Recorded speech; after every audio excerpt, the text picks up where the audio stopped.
Assalamualaikum warahmatullahi wabarakatuh. Apa kabar semua? Semoga dalam keadaan sehat ya. Amin. Walaupun kita tidak belajar secara tatap muka, semoga pembelajaran berbasis video ini dapat bermanfaat ya. Yuk disimak baik-baik pembelajarannya. Apakah kalian pernah merasakan sakit seperti batuk, campak, cacar, dan sebagainya? Nah, jika kalian pernah merasakannya, berarti penyakit itu disebabkan oleh yang namanya virus.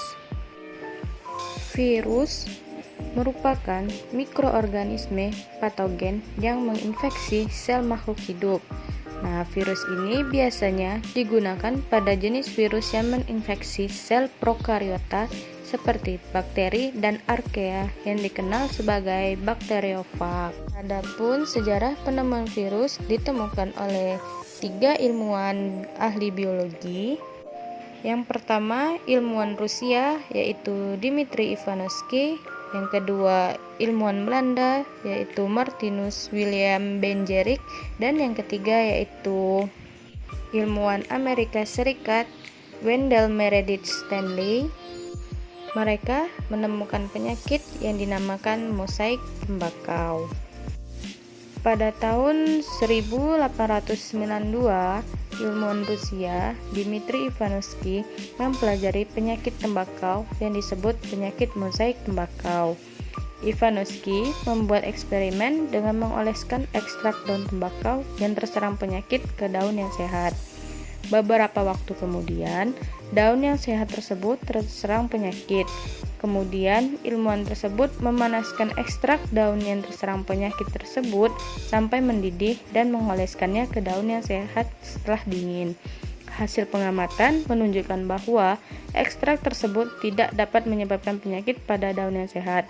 Berdasarkan pengamatan tersebut, Ivanovsky membuat kesimpulan sementara bahwa penyakit mosaik pada tembakau disebabkan oleh bakteri patogen atau bakteri penyebab penyakit. Selanjutnya, pada tahun 1897, ilmuwan Belanda yaitu Martinus William Benjerik melakukan percobaan berdasarkan penemuan Ivanovsky. Ia mengoleskan getah daun tembakau hasil saringan dari satu tembakau ke tembakau lain secara berjenjang. Mula-mula ia menyaring getah dari tembakau yang terkena penyakit dengan saringan keramik. Kemudian, getah hasil saringan itu dioleskan ke daun tembakau yang sehat. Hasilnya, tembakau itu menjadi sakit. Selanjutnya, getah daun yang sakit pun disaring lagi. Hasil saringan tersebut dioleskan kembali ke daun tembakau yang sehat. Tembakau yang sehat itu juga terkena penyakit. Demikian seterusnya. Hal tersebut menunjukkan bahwa bakteri patogen tersebut mampu berkembang biak dan berukuran sangat kecil karena lolos dari serangan keramik. Selanjutnya, pada tahun 1935, ilmuwan Amerika Serikat yaitu Wendell Meredith Stanley berhasil mengisolasi dan mengkristalkan virus mosaik tembakau. Ia menyimpulkan bahwa virus berbeda dengan bakteri. Jika kristal virus diinjeksikan ke tanaman tembakau yang sehat, virus akan aktif, mengganda, dan menyebabkan penyakit. Virus dapat dikristalkan, berarti ia bukan sel virus yang dianggap sebagai peralihan antara benda abiotik dan biotik. Virus menyerang tembakau itu diberi nama virus mosaik tembakau atau tobacco mosaic virus, disingkat dengan TMF. Selanjutnya yaitu struktur virus. Nah, pada virus itu terbagi menjadi 3. Yang pertama kepala, yang kedua leher, yang ketiga ekor. Pada bagian kepala itu berbentuk segi 8, itu yang dinamakan kapsid, dan yang di dalam itu seperti benang-benang itu dinamakan asam nukleat. Nah, pada bagian leher itu terdapat kerah dan leher yang warna ungu. Dan yang pada bagian ekor itu terdapat selubung ekor, itu yang berbentuk memanjang. Selanjutnya serabut ekor itu yang berbentuk kaki, lempeng dasar itu yang di bawah bulat itu, dan jarum penusuk yang tajam-tajam yang di bawahnya. Pada virus, kepala virus itu berbentuk segi 8, itu di dalamnya mengandung inti. Dari kepala bakteriofag muncul selubung memanjang yang disebut ekor. Ekor berfungsi sebagai alat penginfeksi. Pada bagian ujung ekor terdapat serabut ekor. Ujung serabut ekor merupakan rangsangan atau reseptor. Pada bagian kepala dan ekor memiliki selubung yang disebut kapsid. Selubung atau kapsid tersusun dari molekul-molekul protein. Nah, pada bagian inti virus tersusun dari asam inti atau asam nukleat. Berdasarkan inti yang dikandungnya, virus dapat dibedakan menjadi virus DNA dan virus RNA. Sebagian besar virus yang menginfeksi manusia merupakan virus RNA. Contohnya, virus influenza dan HIV. Virus cacar merupakan virus DNA.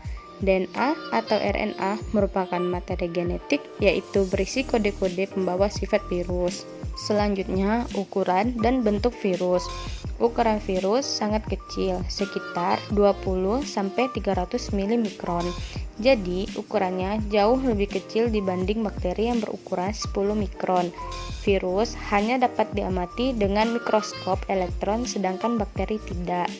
Ukuran virus yang sangat kecil tidak memungkinkan untuk memiliki struktur sebagaimana struktur sel. Satu unit lengkap virus yang mampu menginfeksi organisme hidup disebut virion. Setiap virion terdiri atas asam nukleat yang diselubungin oleh kapsid.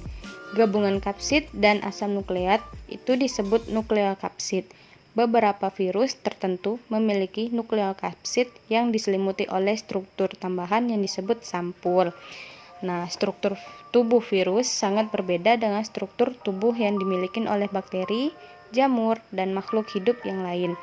Tubuh virus hanya terdiri atas selubung yang disebut kapsid, protein, dan bagian isi berupa asam nukleat. Jadi, virus tidak memiliki sitoplasma dan organel seperti pada sel sehingga tidak melakukan metabolisme. Nah, bentuk virus itu berbagai macam bentuknya. Bisa dilihat pada gambar yang sudah disediakan. Selanjutnya, coronavirus. Coronavirus merupakan keluarga besar virus yang menyebabkan penyakit pada manusia dan hewan. Pada manusia, biasanya menyebabkan penyakit infeksi saluran pernapasan, mulai dari flu hingga penyakit yang serius.